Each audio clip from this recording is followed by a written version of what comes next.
Company accounts एक ऐसा topic है जिससे बच्चे तो क्या टीचर्स भी डर के भागते हैं। क्यों? क्योंकि ऐसा ये टॉपिक है जो आपका 24 मार्क्स का आता ही आता है और इसमें इतने सारे कॉम्प्लेक्स टॉपिक्स है कि बच्चों को समझ ही नहीं आता करना क्या है उसमें। तो बच्चों आज अपने मुझे 15 मिनट दे दो, आपको 15 मिनट में ये पूरा कंपनी अकाउंट्स रिवाइज करा दूंगा, चाहे शेयर कैपिटल चैप्टर का कोई कॉन्सेप्ट हो, चाहे डिबेंचर चैप्टर का कोई कॉन्सेप्ट हो। इस वीडियो को देखने के बाद आपकी पूरी रिवीजन हो जाएगी सेकंड बुक की, साथ ही साथ में आपके 24 मार्क्स पक्के हो जाएंगे। तो अपने मुझे 15 मिनट दे दो और मैं बता रहा हूं, इस बात को गांठ बांध लो कि आपका बढ़िया तरीके से यहां पर 24 मार्क्स का जुगाड़ हो जाएगा। ठीक है जी, तो चलो शुरू करते हैं हम। आपका जो कंपनी अकाउंट्स आता है 24 मार्क्स का आता है, उसमें सबसे पहला चैप्टर होता है शेयर कैपिटल चैप्टर 14 से 16 मार्क्स का। अच्छा, शेयर कैपिटल होता क्या है? शेयर कैपिटल की अगर मैं बात करूं तो कंपनी यहां पर शेयर इशू करती है पब्लिक को, जिससे पब्लिक से पैसा मिलता है कंपनी को और पब्लिक को क्या फायदा होता है? पब्लिक बन जाती है कंपनी की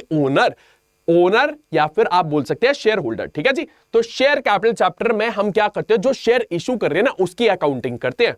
समझे कहानी? अब जो शेयर होता है उसके है ना आपके पास दो टाइप के प्राइसेस होते हैं, एक होता है फेस वैल्यू, एक होता है इशू प्राइस। तो जो शेयर का फेस वैल्यू होता है वो नॉमिनल प्राइस पर शेयर होता है। इसका मतलब भाई जो बुक में शेयर की वैल्यू है ना वो होता है, ओके जी, फेस वैल्यू। दूसरा क्या होता है आपके पास? Issue price. इशू प्राइस क्या होता है? Price at which share is being sold in the market. जिस प्राइस पर मार्केट में शेयर बेचा जा रहा है that is your issue price. ठीक है जी, कहानी समझे? आपको यह समझना जरूरी था क्योंकि अब आपको मैं बताने वाला हूं शेयर आपका पार पर इशू हो सकता है, प्रीमियम पर और डिस्काउंट पर। देखो आपका जो पार होता है इसका मतलब इशू प्राइस बराबर हो गया आपके फेस वैल्यू के। प्रीमियम पे क्या है? मतलब बुक में डिबेंचर की या शेयर की वैल्यू कम है, इशू प्राइस ज्यादा है, मतलब मार्केट में ज्यादा बिक रहा है। डिस्काउंट का मतलब भाई बुक वैल्यू जो है शेयर की वो ज्यादा है, मार्केट में सस्ता बिक रहा है, इशू प्राइस। तो बच्चों एक चीज आपको याद रखना है कि आपका जो सेबी है उसने मना करा है कि शेयर को इशू नहीं कर सकते डिस्काउंट पर। ठीक है जी, अब आगे चलो बच्चों। अगर हम बात करें यहां पर आपके शेयर को इशू करने का तरीका, तो आपके पास दो तरीके हैं। या तो आप पूरा पैसा शेयर पर जो है वो एक बारी में रिसीव कर लो, 10 रुपया पूरा एक बारी में रिसीव कर लो, या फिर टुकड़ों में रिसीव कर लो, इंस्टॉलमेंट्स में। जैसे आप कोई चीज खरीद के लाते हो इंस्टॉलमेंट्स में, पैसा देते रहते हो बार बार, वही चीज है। तो ये 10 रुपए मैंने 3 अलग अलग टुकड़ों में रिसीव कर लिया, 2 रुपए, 3 रुपए, 5 रुपए, ये क्या हो गया? इंस्टॉलमेंट। पहले लमसम देखते हैं। अगर हम लमसम की बात करें तो आपके पास दो एंट्रीज आ जाती है। पे सबसे पहले आ जाती है bank account debit to share application and allotment account. यहां पर आप पब्लिक से एप्लीकेशन मनी रिसीव कर रहे हो। दूसरा क्या हो गया? Share application and allotment account debit to share capital. ये बेटा शेयर कैपिटल में आप ट्रांसफर करो। कहानी समझे यहां तक की? अब आपके लिए जो इंपॉर्टेंट है वो है इंस्टॉलमेंट। अलग अलग इंस्टॉलमेंट्स होती है, पहली 2 फिक्स रहती है, उसके बाद 1 2 3 जितनी कॉल्स उतनी इंस्टॉलमेंट बढ़ती जाती है। हम अभी क्या करेंगे, पहली 3 समझेंगे, एप्लीकेशन, अलॉटमेंट और फर्स्ट कॉल। फर्स्ट कॉल को ही फाइनल कॉल बोल देता हूं, मतलब इसके बाद कंपनी पैसा नहीं मंगाएगी। ठीक है जी, तो एप्लीकेशन की बात करें, आपके पास दो एंट्रीज होती है, bank account debit to share application account, फिर क्या? Share application account debit to share capital account. ठीक है जी, मतलब यहां पर पहले पब्लिक से पैसा रिसीव करा, फिर उसे शेयर कैपिटल में डाल दिया दूसरी एंट्री में। अब आगे देखिएगा, ऐसे ही अलॉटमेंट पे 2 एंट्रीज होगी। अलॉटमेंट में थोड़ी सी कहानी चेंज हो जाएगी। अलॉटमेंट पे पहले आप पब्लिक के सामने हाथ फैलाकर पैसा ड्यू करते हो कि पब्लिक जी पैसा दे दो, share allotment account debit to share capital account, फिर पब्लिक से रिसीव कर ले तो bank account debit to share allotment account. Finally again आपके पास फर्स्ट एंड फाइनल कॉल आ जाता है। यहां पर फर्स्ट एंड फाइनल कॉल में आप क्या करते हो भाई, पब्लिक से आप पैसा पहले ड्यू करते हो, share first and final call account debit to share capital account, और फिर आखिरी में रिसीव कर लेते हो bank account debit to share first and final call account. ठीक है बच्चों, ये तो जर्नल एंट्रीज हो गई। अब आगे चलते हैं। आपके पास कुछ इंपॉर्टेंट टर्म्स है वो समझना जरूरी है। सबसे पहले क्या है? ऑथराइज्ड कैपिटल, इशूड कैपिटल, फिर सब्सक्राइब्ड कैपिटल, फिर और आखिरी में पेड अप कैपिटल। तो पहले तो आप समझो ऑथराइज्ड कैपिटल। ऑथराइज्ड कैपिटल वो कैपिटल होती है जिसके शेयर्स एक कंपनी इशू कर सकती है मार्केट में। इशू कर सकती है, मैंने ये नहीं बोला इशू कर रही है, इशू कर सकती है। ओके जी, मतलब इतना अलाउड है उसे शेयर इशू करना। कौन अलाउ कर रहा है बेटा? आपका कंपनीज एक्ट 2013 और उसके अलावा आपके सेबी। ठीक है जी, फिर दूसरा क्या है? Issued capital. इशूड कैपिटल क्या है? जिस अमाउंट के शेयर कंपनी एक्चुअली में इशू कर रही है मार्केट में, ये होता है इशूड कैपिटल। फिर सब्सक्राइब्ड कैपिटल को समझते हैं। सब्सक्राइब्ड कैपिटल क्या होता है? भाई जितने अमाउंट के शेयर पब्लिक खरीद रही है मार्केट में उसे सब्सक्राइब्ड कैपिटल बोलते हैं। आखिरी में मैंने क्या बोला था, पेड अप कैपिटल। तो भाई पेड अप कैपिटल को समझो, पेड अप कैपिटल क्या होता है भाई, मान लो इंस्टॉलमेंट्स है आपके पास 2 रुपए, 3 रुपए और 5 रुपए। क्या होता है बेटा, इंस्टॉलमेंट्स है ना, अलग अलग अमाउंट पर अलग अलग टाइम पर मंगाई जाती है। तो कंपनी ने अभी 2 रुपए मंगाया पर शेयर और 3 रुपए मंगा रही है, आखिरी वाला अभी नहीं मंगाया। तो पब्लिक ने जब ये 2 और 3 रुपए दे दिया, वो क्या हो गया, पेड अप कैपिटल पर शेयर। समझे कहानी? चलिए जी अब आगे चलते हैं। आपके जो इशू ऑफ शेयर्स है वो 3 तरह से हो सकता है भाई। आपके पास ओवर सब्सक्रिप्शन का केस आ सकता है। ओवर सब्सक्रिप्शन का केस मतलब आपके पास शेयर्स कम थे देने के लिए, कंपनी शेयर्स मार्केट में कम इशू कर रही है, 10,000 शेयर इशू कर रही है, पर पब्लिक ने कितने मांग लिए, 12,000। तो यहां पे आता है बेटा जो खतरनाक टॉपिक है, प्रोराटा। जब कंपनी के पास देने के लिए 10,000 शेयर्स थे और पब्लिक ने मांगे भी 10,000, वो फुल सब्सक्रिप्शन हो गया। अंडर सब्सक्रिप्शन क्या होता है भाई, कंपनी के पास देने के लिए 10,000 थे पर पब्लिक ने मांगे सिर्फ और सिर्फ 8,000, ये होता है अंडर सब्सक्रिप्शन। अंडर सब्सक्रिप्शन में आपको एक परसेंटेज याद रखनी है, क्या, 90%। इंपॉर्टेंट है कि अगर कंपनी के कोई शेयर इशू हो रहे हैं तो 90% तक अगर सब्सक्राइब हो रहे हैं तो वो सब्सक्रिप्शन सक्सेसफुल है, नहीं तो कंपनी को पैसा रिफंड करना पड़ेगा। कोई डाउट इसमें? यह आपका इशू ऑफ शेयर हो गया। अब बच्चों ओवर सब्सक्रिप्शन की बात करूं तो इसका मतलब क्या हो गया, अप्लाइड शेयर ज्यादा हो गए, किससे, अलॉटेड शेयर से। अलॉटेड शेयर्स मतलब कंपनी ने जितने शेयर्स अलॉट कर सकती थी उससे ज्यादा अप्लाई हो गए, पब्लिक ने ज्यादा मांग लिए। यहां से बेटा प्रोराटा का जन्म होता है। यहां सॉल्यूशन क्या निकल के आता है आपके पास, प्रोराटा। प्रोराटा समझते हैं हम। प्रोराटा की अगर मैं बात करूं, आपके पास 3 केसेस है। सबसे पहला केस देखो, कंपनी ने इशू करे थे 10,000 शेयर्स, पब्लिक ने कितने मांग लिए, 12,000 शेयर्स मांग लिए। ओके जी। अब देखो केस नंबर 1 क्या है भाई, यहां पर आपके पास 10,000 शेयर्स थे, उन्हें 10 के 10 दे दिया, मतलब फुल अलॉटमेंट कर दिया। बाकी 2,000 को बोला टाटा बाय बाय, शक्ल मत दिखाना, तुम्हें कोई शेयर नहीं मिलेगा, उन्हें भगा दिया। तो यहां पर तो कोई प्रोराटा लगा ही नहीं।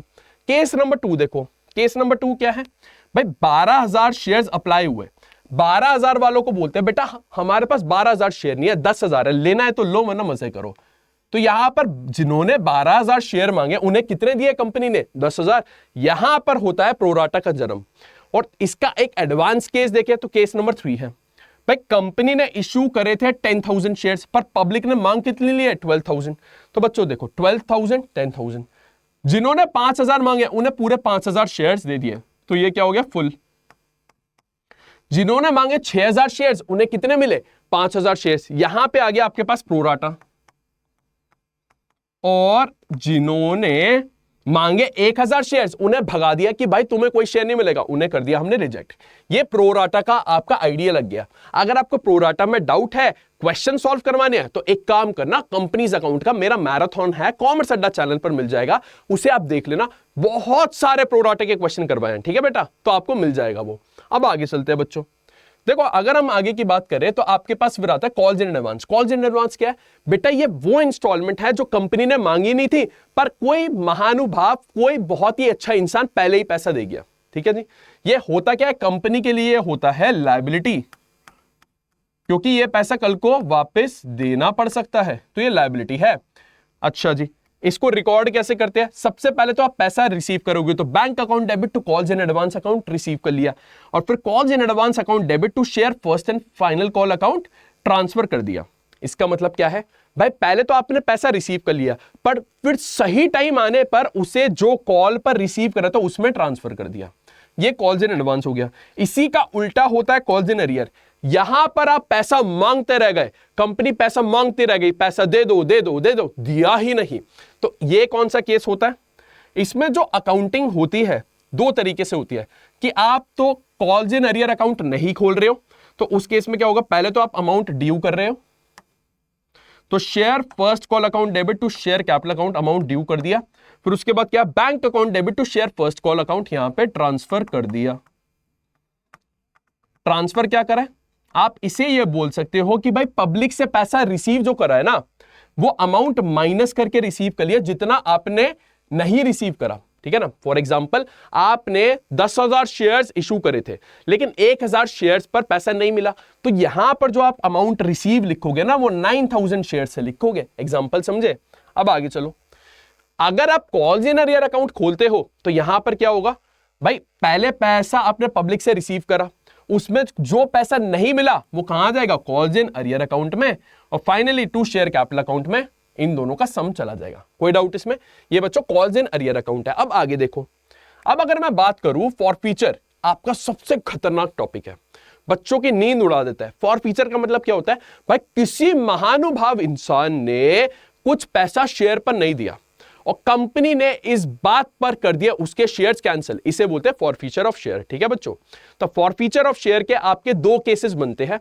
एक केस क्या भाई, आपके पास शेयर जो है इशू या तो पार पर हो रहे थे या फिर प्रीमियम पे अगर शेयर इशू हो रहे थे तो आपको प्रीमियम पहले ही मिल गया, उस केस में जनरल एंट्री क्या करते हैं, share capital debit to share forfeiture account, जो ये आता है ये पेड अप कैपिटल से आता है, मतलब आपको कितना पैसा अभी तक शेयर पर मिल गया है उससे आप लिख देते हो, और आखिर में लिख दोगे to calls in arrear account. ये तो आपको पता ही है क्या होगा, वो पैसा जो रिसीव नहीं हुआ। बेसिकली हम क्या करें, जो पीछे एंट्री करी थी ना उसको यहां पर रिवर्स कर रहे हैं। ओके जी, तो फॉरफीचर ऑफ शेयर्स हो गया। अब ये फॉरफीचर ऑफ शेयर कब हुआ, जब प्रीमियम आपको रिसीव नहीं हुआ। ठीक है जी, जब आपको प्रीमियम रिसीव नहीं हुआ तो कैसे आएगा, share capital debit securities premium debit to share forfeiture, कितने से, पेड अप कैपिटल से, और to calls in arrear uncalled capital से, अनकॉल्ड नहीं अनपेड कैपिटल से आपके पास आ जाएगा यहां पे। ठीक है जी, अनपेड कैपिटल से मतलब जितना पैसा आपको रिसीव नहीं हुआ। ओके जी, फिर आखिरी में आप क्या करोगे, री इशू कर दोगे शेयर। पार पे करा तो आपके पास ये जनरल एंट्री हो जाएगी, डिस्काउंट पर री इशू पॉसिबल है, डिस्काउंट पर री इशू करा तो ये एंट्री हो जाएगी, और प्रीमियम पे करा तो ये वाली एंट्री आपके पास। ठीक है जी, अब देखो कैपिटल रिजर्व की बात करते हैं भाई। कैपिटल रिजर्व में अमाउंट ट्रांसफर करते हैं, उसके लिए आपके पास फॉर्मूला है, total amount of share forfeiture divided by forfeited shares, number आएगा यहां पर, मल्टीप्लाई करते हो नंबर ऑफ शेयर्स रीइश्यूड और माइनस कर देते हो क्या, डिस्काउंट ऑन रीइश्यू। ओके जी, अब देखो इसमें अकाउंटिंग फॉर डिबेंचर्स आपका दूसरा चैप्टर हो जाता है, सेकंड बुक का दूसरा और आखिरी चैप्टर 8 to 10 मार्क्स का आता है। ठीक है बच्चों, आपके लिए यहां पर सबसे इंपॉर्टेंट चीज है पहले तो कि भाई आपका मीनिंग ऑफ डिबेंचर। डिबेंचर क्या होता है, कंपनी का उधार लेने का जरिया है पब्लिक से। ठीक है, जो डिबेंचर पर आपके पास एक अमाउंट आता है उस पर आपको इंटरेस्ट देना होता है, तो वो डिबेंचर के नाम में मेंशन होता है। फॉर एग्जांपल अगर 9% डिबेंचर है तो इसका मतलब क्या है, जो डिबेंचर पर अमाउंट आप ले रहे हो उस पर 9% इंटरेस्ट आपको देना होगा। आगे देखते हैं, आपके डिबेंचर्स लमसम पर इशू हो सकते हैं, इंस्टॉलमेंट्स पर इशू हो सकते हैं। आपके पास अगर डिबेंचर लमसम पर इशू होते हैं तो एंट्री क्या होती है, bank account debit to debenture application and allotment, फिर debenture application and allotment account to percentage debentures account. ठीक है बच्चों, यहां तक की कहानी समझे। अब देखो इसमें जो इंपॉर्टेंट टॉपिक है वो आपको क्या देखना है भाई, आपको देखना है सबसे पहले तो आपके पास issue of debenture for consideration other than cash. इसका मतलब क्या है, कैश के अलावा आप डिबेंचर्स इशू कर रहे हो। आप जब डिबेंचर इशू कर रहे हो तो आपके पास कैश नहीं आ रहा और कुछ आ रहा है। तो चार केसेस है, purchase of asset, purchase of business, under writing commission और इनकॉर्पोरेशन एक्सपेंसेस। हर केस में दो जर्नल एंट्रीज होती है, हर केस में दो जर्नल एंट्रीज होते हैं। सबसे पहले देखते हैं परचेज ऑफ असेट। तो परचेज ऑफ असेट में पहले आप असेट परचेज कर रहे हो, ये एंट्री करोगे। फिर डिबेंचर जब आप इशू करोगे तो आपके पास ये एंट्रीज हो जाएगी, पार पर, प्रीमियम पर, डिस्काउंट पर, पार, प्रीमियम एंड डिस्काउंट। ठीक है जी, ये एंट्रीज आपकी बार बार रिपीट होती रहेंगी, पार, प्रीमियम, डिस्काउंट की। अब परचेज ऑफ बिजनेस में पहले इन तीनों केसेस में से कोई एक आपकी एंट्री लगेगी। अगर आपको क्वेश्चन चाहिए तो आपको कंपनीज अकाउंट का मेरा मैराथन मिल जाएगा, उसमें मिल जाएगी। पहले आपने एक एंट्री इनमें से कोई करी, फिर आपने डिबेंचर इशू की करी। सिमिलरली आप अंडर राइटिंग कमीशन की एंट्री करना चाहोगे तो पहले आपने कमीशन को रिकॉर्ड करा, फिर उसके बदले डिबेंचर्स यहां से इशू कर दिया, कोई भी एक केस। फाइनली फॉर्मेशन एक्सपेंसेस, कि आपका इनकॉर्पोरेशन एक्सपेंसेस पे हुए थे तो पहले पे होने की रिकॉर्ड कर दो एंट्री, फिर डिबेंचर इशू की एंट्री इनमें से आ जाएगी। ठीक है जी, अब आपके पास जो आखिरी टॉपिक बचा है वो बचा है बच्चों बहुत important, issue of debentures with redemption point of view. आपके जो डिबेंचर्स इशू होते हैं वो पार पर हो सकते हैं, प्रीमियम पे हो सकते हैं और डिस्काउंट पर हो सकते हैं। आपका जो रिडेम्पशन होगा या तो पार पर होगा या फिर प्रीमियम पर होगा, ठीक है जी। डिटेल इसकी इंफॉर्मेशन कॉमर्स अड्डा चैनल पर आपको मिल जाएगी, ठीक है ना। आपको जर्नल एंट्रीज में यहां पे दिखा देता हूं, जब भी रिडीम पार पे हो रहा है तो इस बॉक्स को इग्नोर करो, सिंपल इशू की एंट्रीज कर दो, एंट्री आपके सामने है, ठीक है जी। यहां पर आपके पास प्रीमियम पे इशू हो रहा है, रिडीम हो रहा है पार पर, इग्नोर कर दो पार को। सिमिलरली डिस्काउंट पर इशू हो रहा है तो आप डिस्काउंट का इशू देखो, रिडीम पार पे हो रहा है, इग्नोर। प्रीमियम पे जब होगा तो आपके लिए वहां पर ये जो बच्चा रो रहा है 20 रुपए का प्रीमियम, वो इंपॉर्टेंट हो जाएगा। क्या करेंगे, वो loss on issue to premium on redemption कर देंगे तीनों केसेस में, चाहे आपका पार पर इशू हो रहा हो, चाहे प्रीमियम पे इशू हो रहा हो, चाहे डिस्काउंट पर इशू हो रहा हो, ठीक है जी। तो इसी के साथ हमने पूरा एक रैपिड रिवीजन करा अपना शेयर कैपिटल चैप्टर और डिबेंचर्स चैप्टर का। आई होप आपको सब समझ आया होगा। अगर आपको कोई भी डाउट आता तो आप मुझसे टेलीग्राम पर कनेक्ट कर सकते हो, ये क्यूआर स्कैन कर लेना, टेलीग्राम पर आ जाना, ठीक है जी। और ये पीडीएफ चाहिए तो आपको ये टेलीग्राम पर ही मिलेगी। ऑल्टरनेटिवली आप क्या कर सकते हो, @Adda24/7 कॉमर्स सर्च कर सकते हो टेलीग्राम पर, और वहां पर आप मेरे से कनेक्ट कर सकते हो, ठीक है जी बच्चों। All the best for your exam. 24 फरवरी को फोड़ के आना और मुझे कॉमेंट में जरूर बताना आपको वीडियो कैसी लगी, ठीक है। Bye bye.